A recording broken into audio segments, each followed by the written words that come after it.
ಒಂದು ಕಡೆ ರಾಜ್ಯ ಸರ್ಕಾರದಿಂದ ಗ್ಯಾರಂಟಿ ಸರ್ಜರಿ ನಡೀತಾ ಇದೆ. ಇದರ ಮಧ್ಯೆ ರಾಜ್ಯದ ಜನರಿಗೆ ಮತ್ತೊಂದು ಶಾಕಿಂಗ್ ಸುದ್ದಿ ಇದು. ಕಳೆದ 3 ತಿಂಗಳಿಂದ ರಾಜ್ಯದ 16 ಲಕ್ಷ ಜನರಿಗೆ ಪಿಂಚಣಿ ಹಣವೇ ಬರ್ತಿಲ್ಲ. ರಾಜ್ಯದಲ್ಲಿರುವಂತಹ ಒಟ್ಟು 87.71 ಲಕ್ಷ ಪಿಂಚಣಿ ಫಲಾನುಭವಿಗಳು. ಈ ಪೈಕಿ 16 ಲಕ್ಷ ಜನರನ್ನ ಪಿಂಚಣಿಯಿಂದ ಕೈಬಿಟ್ಟಿದೆ ರಾಜ್ಯ ಸರ್ಕಾರ. ವೃದ್ಧಾಪ್ಯ ವೇತನ, ವಿಧವಾ ಪಿಂಚಣಿ, ಸಂಧ್ಯಾ ಸುರಕ್ಷಾ, ವಿಶೇಷ ಚೇತನರಿಗೆ ಕೊಡ್ತಾ ಇದ್ದಂತಹ ಪಿಂಚಣಿ ಈಗ ಸ್ಥಗಿತಗೊಳಿಸಲಾಗಿದೆ. ಕಚೇರಿಯಿಂದ ಕಚೇರಿಗೆ ಅಲಿತಾ ಇದ್ದಾರೆ. ಈಗ ಹಿರಿಯ ನಾಗರಿಕರು ಮನೆ ಖರ್ಚಿಗೆ, ಔಷಧಿ ಖರೀದಿಗೆ ಆರ್ಥಿಕ ನೆರವಾಗಿದ್ದಂತ ಈ ಪಿಂಚಣಿ ಹಣ ಈಗ ಬರ್ತಾ ಇಲ್ಲ. ಪ್ರತಿ ತಿಂಗಳು 87 ಲಕ್ಷ ಜನರಿಗೆ ಪಿಂಚಣಿಗಾಗಿ ಸರ್ಕಾರದಿಂದ 400 ಕೋಟಿ ರೂಪಾಯಿ ಖರ್ಚು ಮಾಡ್ತಿದ್ದಾರಂತೆ. ಆದರೆ ಆ ಒಂದು ಹಣ ಎಲ್ಲೋಯ್ತು ಅಂತ ಹೇಳಿ ಗೊತ್ತಿಲ್ಲ.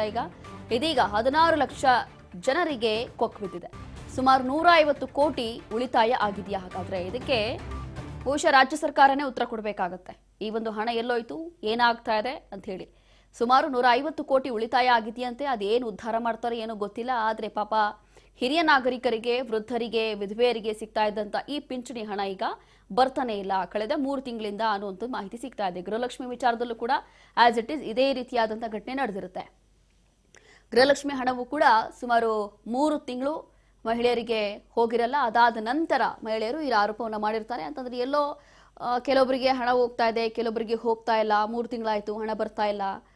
ಬಟ್ ಇಲ್ಲಿ ಸರ್ಕಾರ ಹೇಳುವಂಥದ್ದು ತಿಂಗಳ ಕರೆಕ್ಟಾಗಿ ಮಹಿಳೆಯರ ಹಣಿಗೆ, ಬ್ಯಾಂಕ್ ಅಕೌಂಟ್ಸ್ಗೆ ಹಣ ಹೋಗ್ತಾ ಇದೆ, ಈ ರೀತಿಯಾದಂಥ ಹೇಳಿಕೆಗಳನ್ನು ಕೊಡ್ತಾ ಇದ್ರು.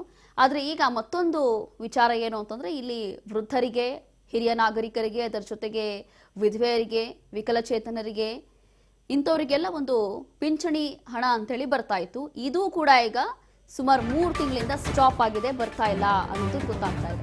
ಪಿಂಚಣಿಗಾಗಿ ಕಂದಾಯ ಇಲಾಖೆ ಮೆಟ್ಟಿಲು ಏರಿದ್ದಾರೆ ಈಗ ವೃದ್ಧರು ಕೂಡ.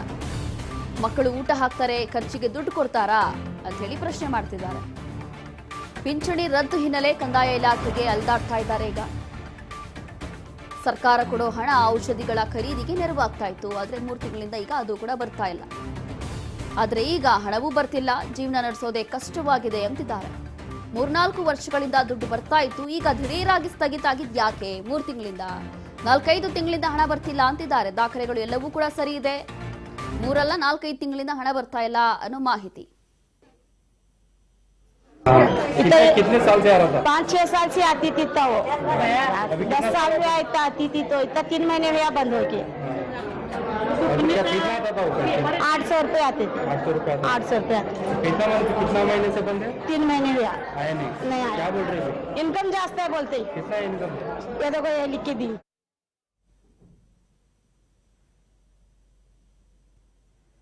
ಮತ್ತಷ್ಟು ಡೀಟೇಲ್ಸ್ ಕೊಡ್ತಾರೆ ನಮ್ಮ ಪ್ರತಿನಿಧಿ ಬಸವರಾಜ್ ಹೋಗಾರ್. ಬಸವರಾಜ್, ಇಲ್ಲಿ ಸುಮಾರು 3 ತಿಂಗಳಿಂದ ಈ ಒಂದು ಪಿಂಚಣಿ ಹಣ ಬರ್ತಾ ಇಲ್ಲ ಅನ್ನೋ ಆರೋಪ ಕೇಳಿ ಬರ್ತಾ ಇದೆ. ಸುಮಾರು 150 ಕೋಟಿ ಹಣ ಎಲ್ಲೋಯ್ತು ಅಂತ ಹೇಳಿ ಗೊತ್ತಿಲ್ಲ. ಈಗಲೇ ಗೃಹಲಕ್ಷ್ಮಿ ಹಣ ಈಗಲೂ ಕೂಡ ಇನ್ನೂ ಕ್ಲಿಯರ್ ಆಗಿಲ್ಲ ಬಹಳಷ್ಟು ಜನರಿಗೆ. ಏನಿದೆ ಹೆಚ್ಚಿನ ಮಾಹಿತಿ? ಯಾರು ಎಡವಟ್ಟಿದ್ದು, ಏನಾಗ್ತಾ ಇದೆ? ರೋಶಿನಿ, ಗ್ಯಾರಂಟಿಗಳ ಪರಿಷ್ಕರಣೆಗೆ ಮುಂದಾಗಿರ್ತಕ್ಕಂಥ ರಾಜ್ಯ ಸರ್ಕಾರ ಇದೀಗ ಪಿಂಚಣಿಯಲ್ಲಿಯೂ ಕೂಡ ಒಂದ್ ಕಡೆ ಕಡಿತ ಮಾಡಿರ್ತಕ್ಕಂಥದ್ದು. ಇದೀಗ ಒಂದಿಷ್ಟು ಆ ಪಿಂಚಣಿ ಪಡೆಯುವಂತಹ ಫಲಾನುಭವಿಗಳೇನಿದ್ದಾರೆ ಅವರು ಆಕ್ರೋಶವನ್ನು ಕೂಡ ವ್ಯಕ್ತಪಡಿಸ್ತಾ ಇದ್ದಾರೆ.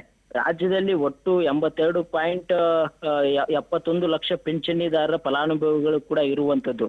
ಆ ಪೈಕಿ 16 ಲಕ್ಷ ಜನರನ್ನ ಪಿಂಚಣಿಯಿಂದ ಕೈ ಬಿಟ್ಟಿರ್ತಕ್ಕಂಥದ್ದು ರಾಜ್ಯ ಸರ್ಕಾರ.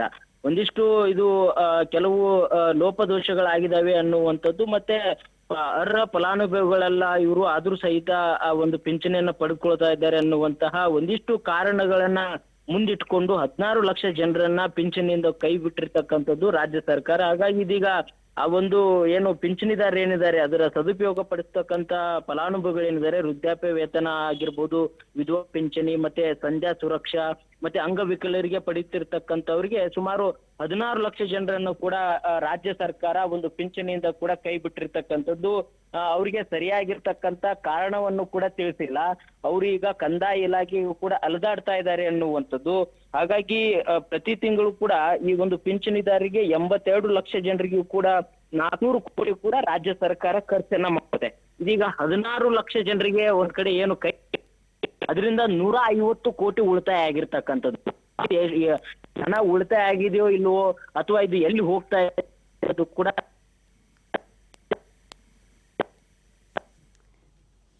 ಎಸ್ ಸರ್, ಥ್ಯಾಂಕ್ ಯು ಹೋಗಾರ್ ನಿಮ್ಮೆಲ್ಲ ಡೀಟೇಲ್ಸ್ಗಾಗಿ.